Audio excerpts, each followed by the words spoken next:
Good afternoon and welcome to the Cirrus Research Market Conversations series. Today, we have the benefit of interviewing Dan Veru, who is the CIO and co-chairman for the board of directors of Palisade Capital Management. He comes by way in his earlier years in his career from Drexel Smith Barney. He's also, prior to joining Palisade, he was the president of AWAD Asset Management, which is an investment advisory firm. As some or many of you know, he's a frequent guest and contributor to CNBC, Fox, Bloomberg News, as well as various financial publications. So Dan, welcome to the Market Conversations. I'll give you a little bit of the ground rules, which is there are no rules. The mission of the conversation series is to talk with people who are embedded in the industry. And as all researchers and investors, we're always trying to learn. And I've worked with Palisade for decades, and I always find that some of the harder questions come from you guys. And I think this is it's a timely conversation. I think we're all sort of gobsmacked by what's going on when we turn on the news. The last 10, 11 days is striking. On a personal note, I was working out west for several days solo. And so literally, other than working, all I had was cable TV. And, after 3-4 days of that, it gets pretty tough. And so would love to maybe, I think I think it's kind of important to separate out, as we begin to focus on markets, the sort of dichotomy that exists right now, where we were worried about things like inflation, supply chain issues, and along comes a war, an invasion. And how does that, change the game, or does it change the game, or maybe it just accentuates things? So would love your take, and feel free to start anywhere, really. Yeah. But it's actually an excellent place to start, Sachin. Thank you for having me today. It's really a privilege. I think this is a great thing that you're doing, and getting a lot of different views on the market from folks who've been around a while. I've learned from this business over the years is, we're always thrown a lot of data points. And really the process is to try to figure out what really matters and what doesn't matter. And now we're on information overload. You said it yourself, it's heartbreaking to see what's going on in the Ukraine and scratching your head as to why Russia's really doing it, but they are doing it. And it has very wide sweeping ramifications.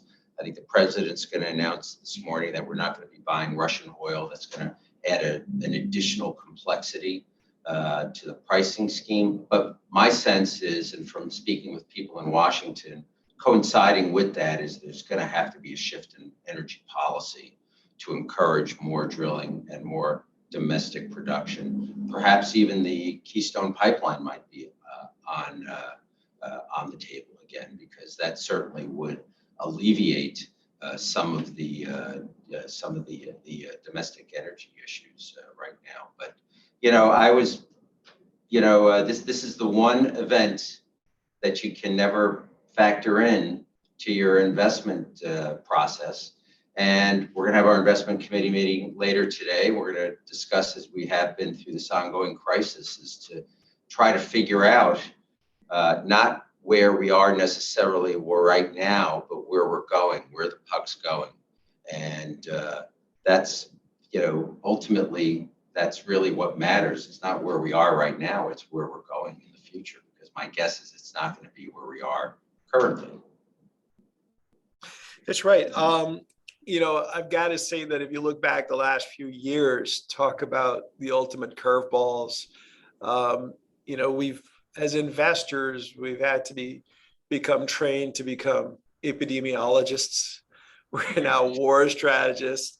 And at some point, I guess overnight, we realized we've got to figure out the true price of nickel. Right. Yeah, it's remarkable how things are moving around. I agree with you in terms of data.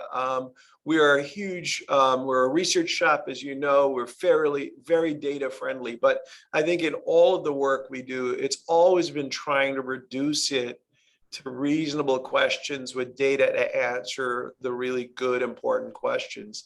And, Yes. this moment with, if you go back before the war, thinking about the post-pandemic, hopefully post-pandemic moment, how do you guys frame the supply chain issue being priced in as legitimate inflation or not inflation? How Yeah. are you taking that into account as you frame the portfolio? So that's a great question. We talk a lot about that. Had the war not gone on and we were going through the recovery process that we thought we were going to be going through, our expectations was there was going to be a gradual improvement in the supply chain. That's the commentary that we were hearing from management teams. And actually, this quarter, the fourth quarter, seemed to be the beginnings of an inflection point for that improvement. We were hearing that it was not getting worse, it was getting better, all those things. But with that, we also believe that there is now structural inflation. The genie's out of the bottle. Wages are rising. There's going to be a base level of inflation. And that's very interesting. I mean, you and I have been around a while, so we've seen inflation in previous cycles. There's a generation of younger investors who've never seen this before because we've been in this period of financial repression for so long since the financial crisis, keeping, interest rates below the rate of inflation. So it's going to be interesting to see how they respond. Everybody always points to, stocks, being the bigger risk and all that, and certainly they are risk assets. But I think you have to look at bonds as a risk asset now, and look very, very differently because we're entering an upward rate cycle, which is the reverse of what we had today. Maybe the Fed's actions put things on. Maybe this crisis in Ukraine puts the Federal Reserve, slows the pace, but they're determined to remove the emergency measures from the economy because they're, by and large, they're not needed anymore. And and the natural rate for interest rates is going to be seeked, and that's higher than where we are right now, and certainly when adjusting for inflation. I do expect, though, I think it's not an if, it's a when, and that's probably what the market's trying to sort out right now. How long does this conflict go on? How long, how much of this and how's it gonna end is, I think, the big uncertainty for the stock market right now and for the bond market too. But boy, I wouldn't want, it's a challenge to be a bond investor. And, we like the fact that one of our strategies is in the convertibles area, convertible securities, because those tend to hold up well in a rising interest rate environment with some elevated level of inflation because you have that underlying call option to the equity. That's neat. And it is a good point about, stepping back for a second. I think we're in the last 20 years or so, investors have grown up with a disinflationary world. So it's really the best of all conditions, decent growth, pricing stability. And along comes this major pandemic moment and the fallouts from that. To some degree, what we were concerned with before the war was a peaking of the profit cycle colliding with, price shocks or price jumps. And with the war, it's almost as if we've speeded up everything. We've amplified those concerns. And in a way, they've sort of occurred in a 10, 12-day trading window. That what might have happened over a 6, 12-month move where intra-market we've got rotations, but it seems like it's all happening at once. And I guess we talked a little bit prior to this conversation, we talked a little bit about, as much as folks are seeing what's on the surface of the tape, when we think about what's underneath, the sort of gyrations that's going on there, one of the things that became like our poster child work in the last 12, 24 months was this idea of where were speculative innovation stocks priced at, right? And so the market has done, I think, a really good job before the Fed began to act of repricing that moment. And clearly that's coming to its own crescendo here. But how do you guys frame out that sort of equity risk that might be remaining in the market? Do you think that is there? Has that sort of speculative fervor, like, is that out of the bottle? Is it done? I mean, it's never really done. You perhaps could make the case that some of those stocks are beaten down to levels that they have to be looked at again, simply because, you've had so much price destruction here that's just unilateral. It's like sifting through the rubble to see where there's opportunities. And, the challenge for us, not the challenge, we're always overweighted profitability, whether it's our small mid cap strategy or our focused equity strategy. We're always overweighted profitability in everything that we do.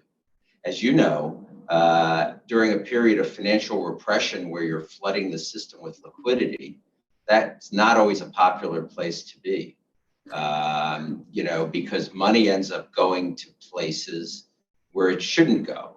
I would argue that SPACs is one of those places, and certainly the pre-revenue types of speculative stuff. And you can see it in the construct of the Russell 2000 benchmark, where over a third of the benchmark is unprofitable companies. That's not the way it used to be, but that's a function of, in my opinion, two things.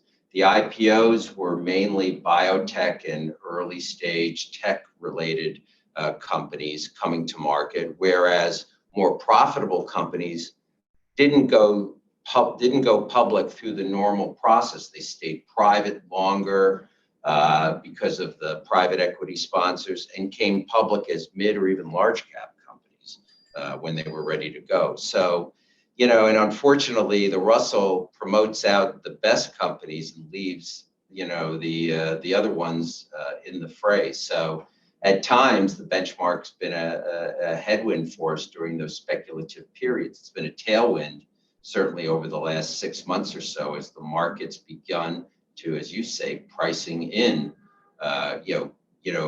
reconciling that higher rates are coming and what the impact is of discounting unprofitable companies at the front end, changing the discount rate for them.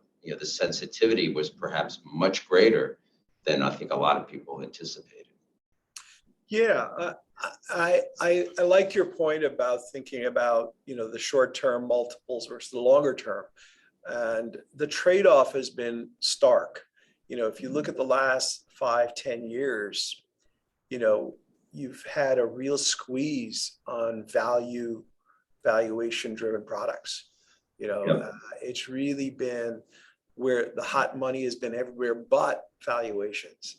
And I do think that there's something to respect out of the moment, which is if you have a window of where you have depressed interest rates, disinflationary signals, it's quite possible we should lengthen the valuation, measures. So in other words, you get to a point where valuations matter less, but then you get to a point where valuations are insignificant, right? And so like a good chunk of the toolkit of fundamental managers the last few years kind of got removed. And, I think that was the challenge of the moment. And to some degree, I am concerned that, you've got investors that have entered this field thinking, I watched the trend, I'm good, right? That's right. That's so right. What's and I don't really need to worry because I'm buying an ETF. It doesn't matter that I don't know what's in there, but it's been going okay. And, I do think with this moment that fundamentals begin to matter, what is going on here, the quakes that we're seeing, I think there's a real ripple effect likely to continue. That's exactly right. And, you touch on something that's really important in terms of momentum. We deconstructed through our risk models as a factor that crops up, and you have to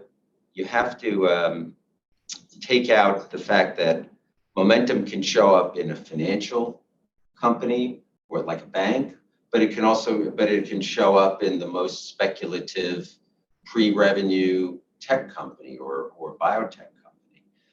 It's understanding the difference there, but momentum as a factor is something we always, our antenna goes up, because eventually there's going to be a trend change. I'd argue that FANG, the original FANG, going back to 2015, as you'll recall, you had that real distortion in the market where the average stock was actually down, but the S&P was positive only because of 4 stocks, and the tremendous outperformance of those 4 stocks simply because of the weighting.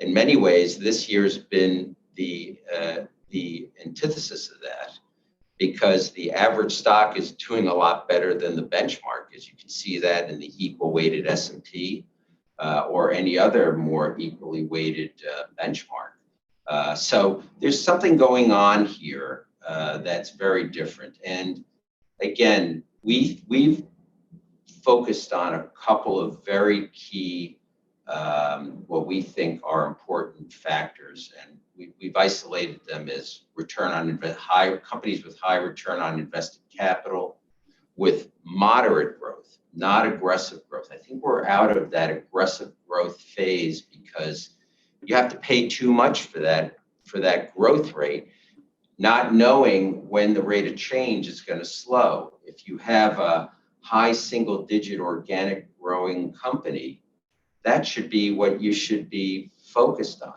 A return on equities being higher. And of course, we're focused on a lot of companies that generate a lot of free cash flow. And in our focused equity strategy, which is only a 20 to 30 stock, every one of those companies has free cash flow in excess of net income.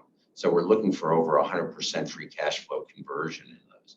So I think that's really important now, because I'm dusting off an old term that doesn't get used very much, and that's growth at a reasonable price, or GARP.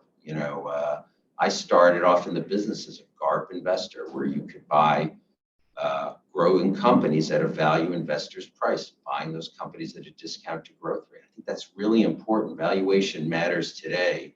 I think what you were saying earlier is exactly right. Valuation didn't matter for a long time, but now valuation, in my opinion, is extremely critical. And the companies that are generating cash are going to be able to take this dislocation and take advantage of it. They'll be able to make acquisitions, whether they be private or public companies, and have those be accretive.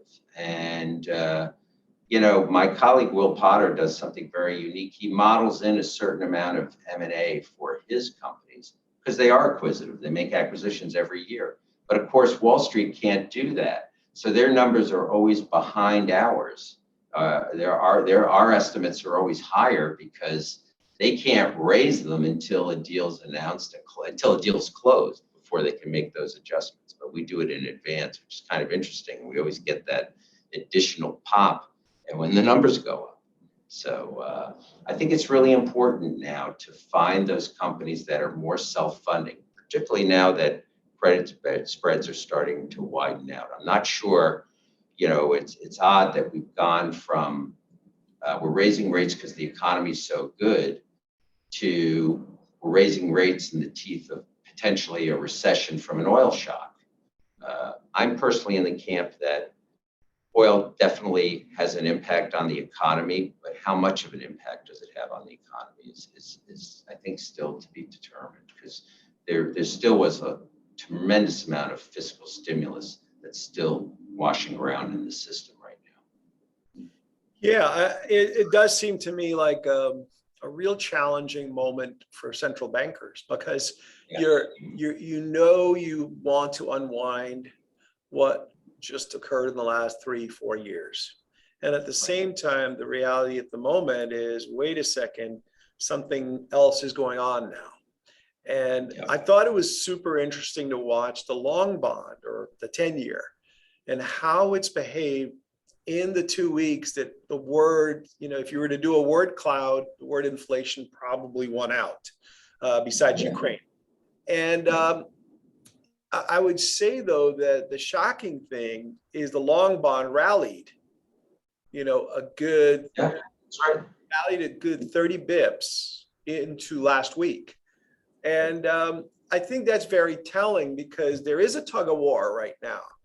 And the question is, inflation, out of control inflation, and shocks to the system, therefore much slower growth than expected. And if you look at the long bond, it's telling us that we're more worried now about slow growth, right? It's hard to believe, right? I mean, it's amazing. Building on that for a second, please. We've had 13 years where we've had a pullback of, I forget how many times we've had a 10% or more pullback in equities. This is the first time that did not coincide with a massive rally in 10-year treasuries. So the 10-year as a hedge has really perhaps gone the way of the dodo bird right now. Even when you're thinking about now, we've had, the Nasdaq's in a technical bear market now. And by the way, it's the only equity benchmark that's been up annually for 13 years. This could be the first year that doesn't happen. But even though 10-year yields have come down, they've not come down nearly as much as you would guess from this kind of a move. I was looking at the data this time last year. The 10-year Treasury yield was 99 basis. 2 years ago, it was 99 basis points, because we were going into the pandemic, which, by the way, does anybody talk about the pandemic anymore? I haven't heard anything about the pandemic. So, it's interesting how the market has just moved on to other things right now. Yeah, and I think your point, if you go back to last few comments about ROIC, about valuations, about inflation fears, interest rates, I think the thing that's shining through, when you think in the world of growth and value, the bottom line is that you've got this moment where valuations are going to become more front and center. And maybe that's like a really critical lesson here, because the question is, let's say you go into a moment of disinflation again, what does that tell the fundamental manager? Wait a second, the markets are going to be willing to buy longer duration growth. And so my toolkit needs to again change. And I think that's super important to recognize that the toolkits are not fixed, that unfortunately, you've got to roll with what's changing in the system.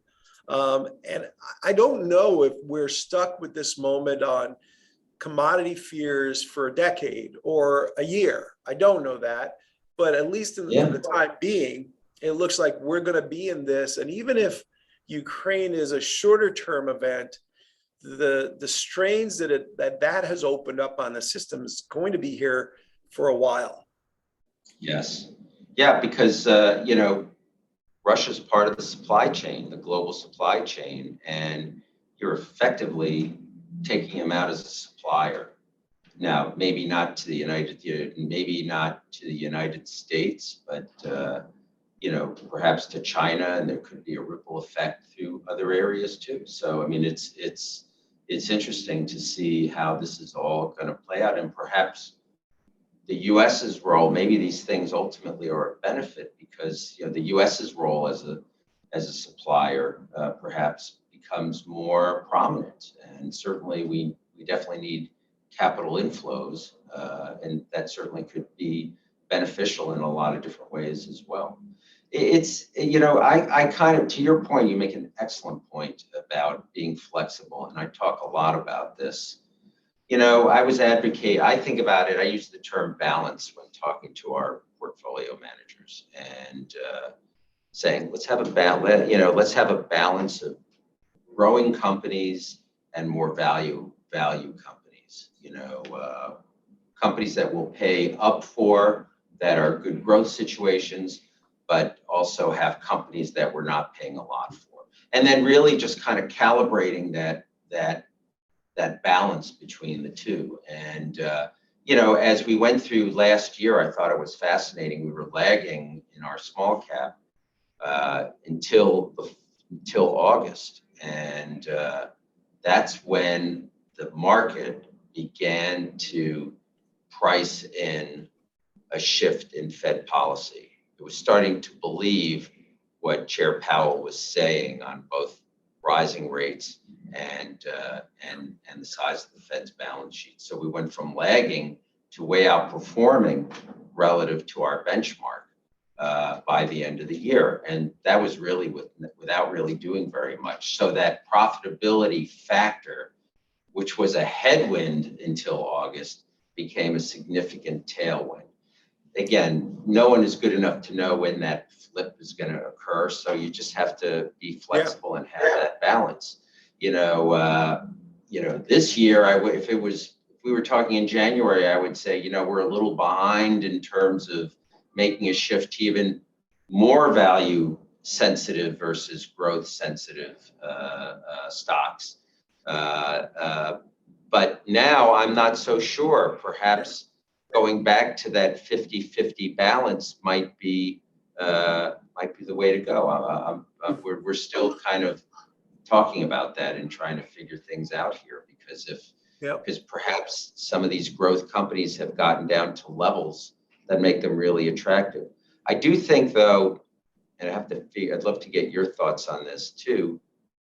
Nasdaq has now broken its long-term trend line. And to me, that's yet another more evidence of regime change, that it's a different cohort of stocks that are going to work here. And, buying the dip in tech is not going to be your friend. I really do think, I firmly believe that we're entering an era of tactical stock picking, that it's not a short-term situation. I think there's enormous amounts of money trapped in ETFs and those are going to underperform. And again, when we talk about benchmarks, we're talking about benchmarks, but it's a market of stocks, and figuring out the right stocks now. Stock picking is going to be far more important than it's been, in my opinion, over the last 10, 12, 13 years, as interest rates seek a natural level now. Yeah. I mean, I think you can draw from a few chapters in the last 30 years. The internet bubble, you go through that period in 98, 99, 2000.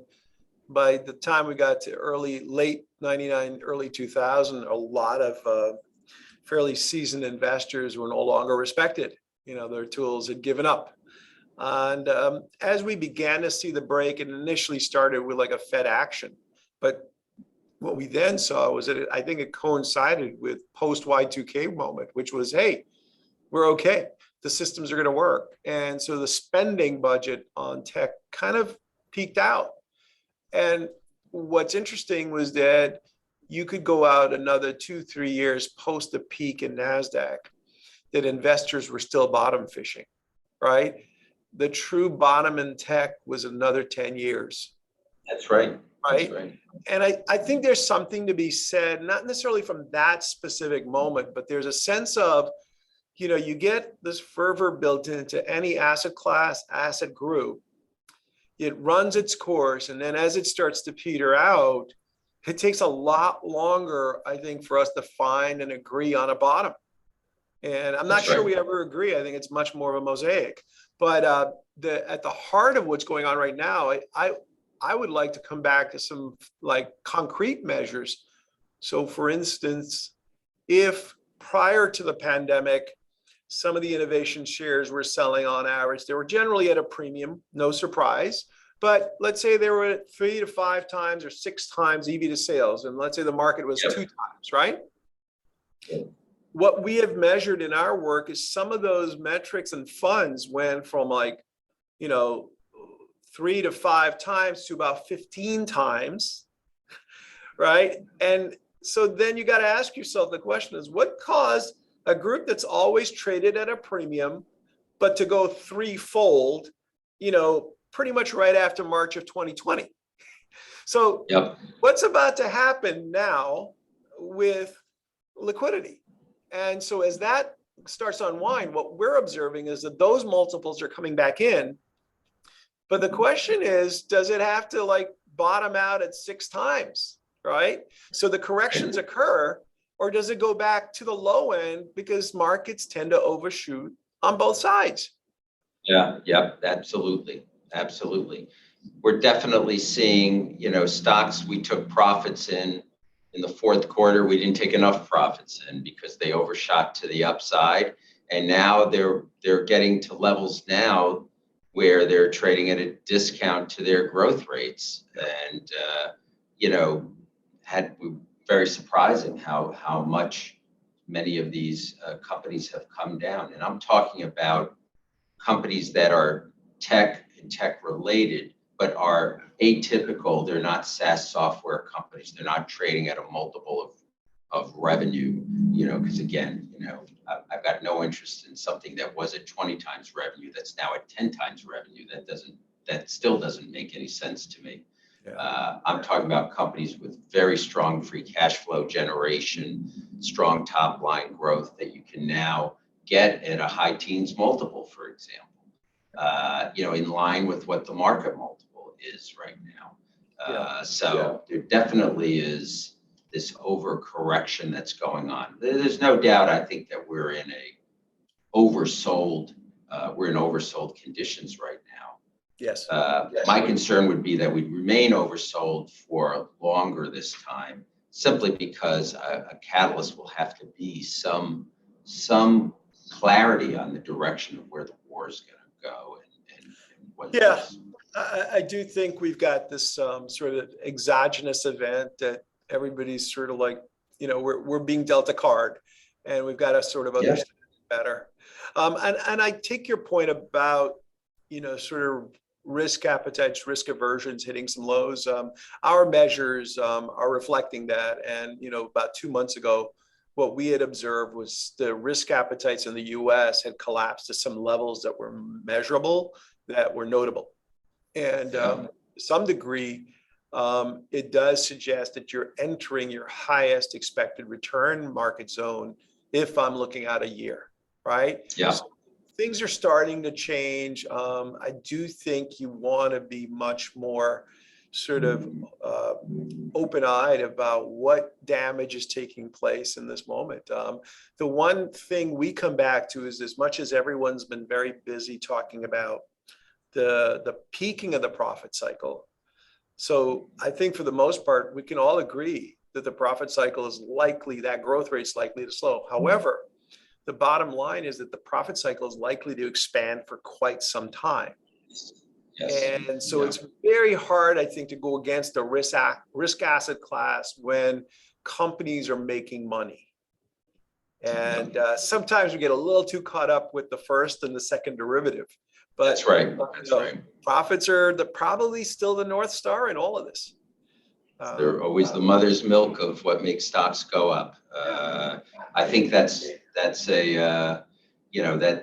I completely agree. And, many a times these events are resets, right? And you destroy certain segments of the economy, but new segments of the economy get rebirth. We saw that in 2020. We just didn't expect that it was going to be so soon. Literally less than 2 years later, we're almost at a 2020 moment for a different set of reasons, where we're blowing up this profit cycle to a degree of which companies are going to be the beneficiaries of what comes next. And I haven't quite figured it out yet, but thinking about it in those terms served us well in 2020, trying to position ourselves. And there's really a lot of commonalities here with 2020. I just think this is going to be a new business cycle with new winners and new losers. And trying to sort through all those issues is really what we're trying to figure out every single day. And I hear you. I'm really blessed to have a great team of my team. I have a fantastic. This job is really easy when you have fantastic people surrounding you, and I really think I've got the best. I hear you. I hear you. Yeah, it does feel as if we've sort of gone 0 to 60 in the first 8 weeks of the year. You kind of hope that the dust settles a little bit here, gives us a chance maybe to look at data to make some decisions, as opposed to, overnight news, events, price drops.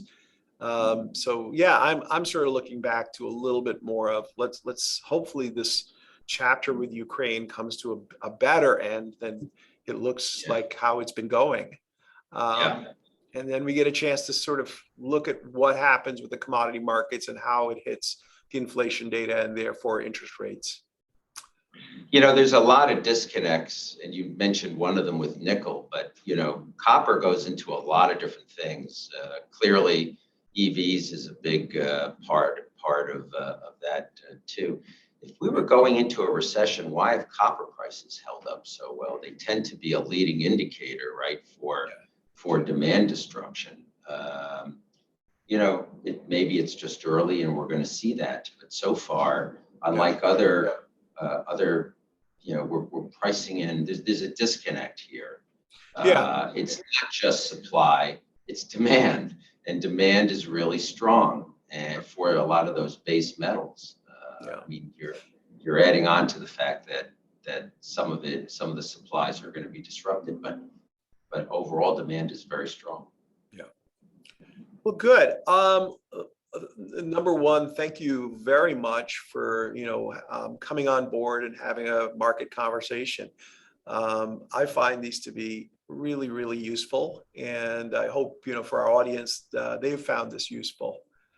Thank you very much, Dan. Thanks, Sach. I appreciate your support, and your work has been invaluable to us over many investment cycles. So thank you for all your help too as we sort out these the issues of the day. Thanks very much. All right, Dan. Thank you. Thank you. Bye-bye. Bye.